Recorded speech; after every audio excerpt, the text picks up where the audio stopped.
Днес ще си поговорим по-подробно за възможностите и менюто на тази камера. Какво е това? Това е комбинирана термовизия с IP 4 мегапикселова камера. В случай модел е DS2T 12172QA и сега ще ви покажа как изглежда менюто на една такава камера. Ето картина. Камерата реално снима като две, т.е. тук имаме IP камера на 4 мегапиксела, която е с нощен режим 15 метра, а тук имаме картината, изображението от термовизионната камера. Да преминем право към конфигурацията на камерата и възможности. Няма да минавам през локални системни мрежови. Тук нещата са стандартни, настройки достъп през HIC Connect, видео и аудио, минавате през двете камери като резолюции, съответно камера 1 е IP камерата, а термовизията е камера 2. Картината също по същия начин, по-интересно е при термовизията, за да ви покажа, като сега тук имате допълнителни възможности за настройка и конфигурация. Можете да оцветявате допълнително картината, като да зададете различни цветове при различни зони, като температурни зони. В случая аз съм дал 50 градуса, да е в червено, в оранжево оцветява между 40-45, а под 30, айде да го направим 35 за теста, ще го изкаря в зелено. Виждате какво се случва с картината. Вече зависи от вас, кое ви е по-удобно, кое ви е по-приложимо за ситуацията и вашия случай. Отделно OSD настройките, Picture, VCA настройките. При събитията може да пуснете камерата да работи в периметрова охрана, измерване на температурата или засичане на детекция на дим.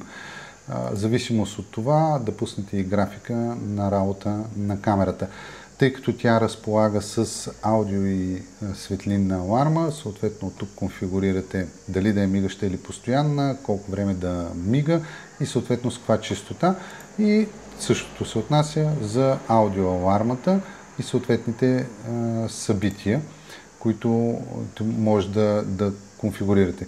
Ако ще следите за източник на пожар или дим, тук конфигурирате зоната, която искате да наблюдавате. Ето, чертаи си са по стандартния начин. Тая зона запазвате и започва камерата да следи този район. В Storage обръщам внимание, че камерата има слот за карта памет до 256 ГБ, което означава, че е силно препоръчително да ползвате такава. Защо?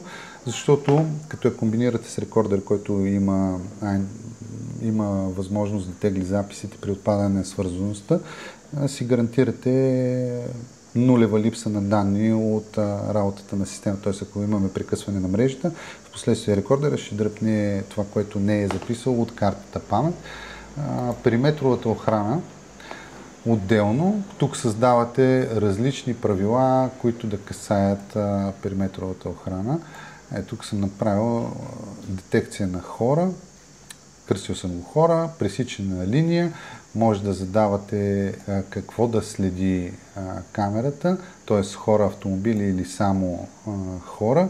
Може да си конфигурирате различни такива правила по отношение на периметровата охрана, т.е. дали да е пресичана линия, ако е пресичана линия, в коя посока, зона ли да следи, влизане в зона, напускане на зона, съответно график на работа и какво да се случи, т.е. да мига ли, да предупреждава ли. При измерването на температурата всъщност вие пускате каквото ви е необходимо, може да си, като активирате измерване на температура, ще ви показва каква е температурата, която засича. Напомням, плюс-минус 8 градуса е отклонението и ето това в момента е резултата. Отчита от 56,5 до минус 2,7, което няма как да е, в момента около 37 градуса навън. В тази настройка при Advanced режима, т.е. при по-широките настройки, може да дефинирате различни зони, точки или линии.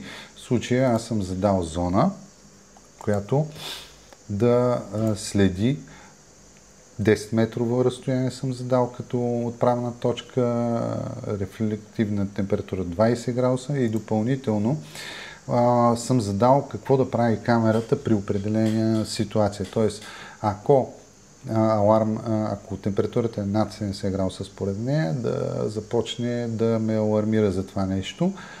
като съм пуснал и филтъра за отблясъци, който да помогне на камерата в тази ситуация, т.е. да минимизираме фалшивите сработвания. Взимайте предвид винаги отклоненията от плюс-минус 8 градуса, когато конфигурирате камерата си, защото не е малко. Ако се нуждаете от някаква по-голяма точност, не е точно камерата за вас. Т.е. ако гоните точност порядъка на половин 1 градус или нещо от този сорт, това не е правилната камера и виждате резултата, маркираните зони в различните цветове, както ги настроихме преди малко и съответно проследява и автомобила с маркиране на съответната температура. Ето е при камера 2, това за което си говорихме. Ето тук, т.е. захваща обектите, които са с температура 40 до 45 според нея и даже ги проследява. Това е по-лесно за преглежданията. Дали си заслужава камерата? Според мен е да. Цената е 1200 лева в момента за периметрова охрана и за някакви не чак толкова налагащи точност като температура следене на зони. Защо не? Разбира се, трябва да се съобразяват с изисквания към такива камери. Те не могат да се монтират за стъкло. Не е добра идея. Тук сега аз нямам възможност да я монтирам много правилно, но не е добра идея камерата да е изложена на пряка слънчева светлина, защото това я обърква допълнително и влошава работата и точността на измерване. Другото, което е интересно, че позволява конфигурацията и комбинацията от различни зони, начини на работа, т.е. едновременно да комбинирате температурното следене, пожароизвестяването с периметровата протекция, с защитата на периметър, което разширява доста възможностите на една такава камера. Според мен такава камера самостоятелно да се ползва не е разумно. Това трябва да бъде част от интегрирано в цялостно решение за видеонаблюдение, където налага ползването и на термокамери и с възможност за периметрова охрана, но комбинирано и с други камери, така че да може да покриете периметъра и да отговорите на нуждите на клиента. Това е така набързо преминато през менюто и възможностите на тази камера и възможностите за настройка. Ако имате някакви въпроси, пишете отдолу в коментарите. Ще се постарая да отговоря доколкото ми е възможно на това, което ви интересува. Ето, в момента, като крайен резултат, са поставени двете. Ето тук в колата, която е къде е напекло и съответно частта от тротуара и улицата е отчита като най-гореща. Интересно е това, което обикновено гледаме. Ето тук зоната на дървета, растителност, сянката е най-хладно. Ами това е. Надявам се да ви е било полезно.